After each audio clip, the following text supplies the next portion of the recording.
cr101radio.com, podcasts, and more.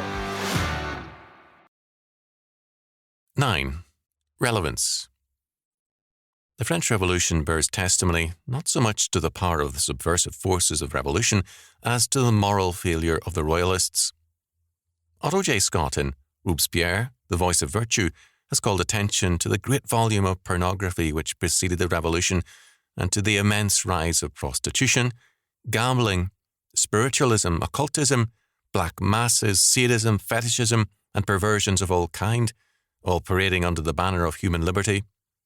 The law of God was despised and a new doctrine of law was taking form, summed up later by Robespierre in the statement, "The people are the law." At the same time, a vitriolic attack was mounted against the Church and Christianity. The Church at the time had grown soft because so much Enlightenment thinking had infiltrated both Catholic and Huguenot ranks. Churchmen, eager to curry favour with the intellectuals of the day, were ready to parrot every assault on Christian morality and culture and gain intellectual respectability thereby.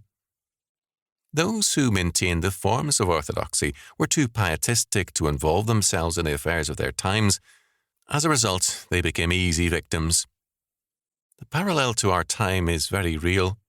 Then as now, the problem is the same. The weakness of the forces of Christianity, their retreat into irrelevance. The public agenda today is largely set by the left, by our modern forces for the war against Christianity. It's orchestrated by the servants of this establishment and echoed by the press. However, bad as the secular press is, the church press is worse. It's an echo chamber for every evil force.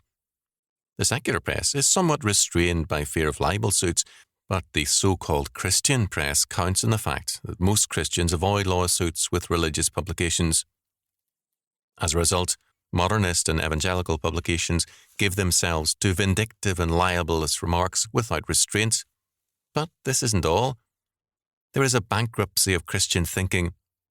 The implications of the faith go disregarded and undeveloped. People want pap in their church services, not solid food.